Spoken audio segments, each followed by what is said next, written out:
സൂക്ഷ്മ വായന എന്നതുകൊണ്ട് ഉദ്ദേശിക്കുന്നത് എന്ത്? പാഠാപഗ്രഥനം സാധ്യമാകണമെങ്കിൽ കവിത ശ്രദ്ധാപൂർവം വായിക്കണം.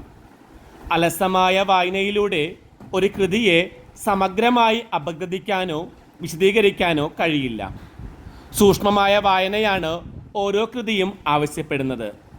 ഒരു കൃതിയെ കൃത്യമായി അപഗ്രഥനം നടത്തണമെങ്കിൽ ആ കൃതിയെ സമഗ്രമായി വായിക്കണം.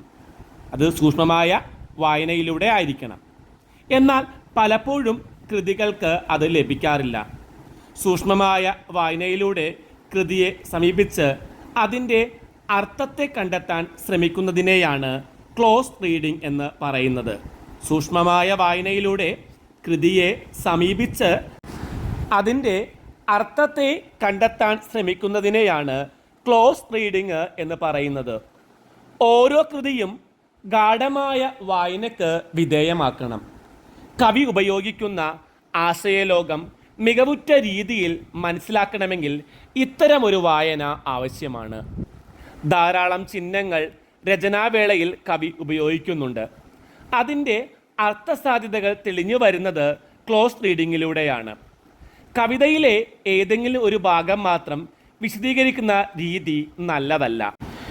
എല്ലാ ഭാഗങ്ങളെയും സമഗ്രമായി വായനയ്ക്ക് വിധേയമാക്കണം. ഒരു ഭാഗവും ഉപേക്ഷിക്കാൻ പാടില്ല. സൂക്ഷ്മമായ വായന നടത്തുമ്പോൾ കവിതയിൽ നിന്ന് നവീനമായ അർത്ഥവും ആശയവും വായനക്കാരന് ലഭിക്കും. കവിതയുടെ ശക്തിയും ചൈതന്യവും തിരിച്ചറിയുന്നത് സൂക്ഷ്മമായ വായനയിലൂടെയാണ്. കവിതയിൽ ചില വാക്കുകൾക്ക് മാത്രമാണ് ആശയത്തെ അവതരിപ്പിക്കാൻ കഴിയുക എന്ന നിരീക്ഷണത്തോട് നവവിമർശനം യോജിക്കുന്നില്ല. കവിതയിലെ എല്ലാ വാക്കുകൾക്കും അർത്ഥം ഉൽപ്പാദിപ്പിക്കാൻ കഴിയും. കവിതയിലെ എല്ലാ വാക്കുകൾക്കും ഉന്നതമായ അർത്ഥത്തെ പകരാൻ കഴിയും. അത് കണ്ടെത്താൻ നിരൂപകർക്ക് കഴിയണം. ക്ലോസ് റീഡിംഗ് പ്രയോജനപ്പെടുത്തുന്നത് ഇവിടെയാണ്. എന്നാൽ പല വിമർശകരും ഈ രീതിയോട് വിയോജിപ്പ് രേഖപ്പെടുത്തിയിട്ടുണ്ട്. നാരങ്ങ പിഴിഞ്ഞെടുക്കുന്ന രീതിയോടാണ് ഇതിനെ പലരും ഉപമിക്കുന്നത്. കവിതയെ പിഴിഞ്ഞെടുത്ത് അർത്ഥം പുറത്തു കൊണ്ടുവരുന്ന രീതിയോട് പലർക്കും എതിർപ്പുണ്ടായിരുന്നു. കവിത നൽകുന്നത് അർത്ഥം മാത്രമാണ് എന്ന സമീപനം ഇവിടെയുണ്ട്. അർത്ഥം അറിയാൻ വേണ്ടി മാത്രമാണ് കവിത വായിക്കുന്നത് എന്ന രീതി ഈ വിമർശന സമീപനത്തിലുണ്ടെന്ന് ചിലർ വാദിക്കുന്നു.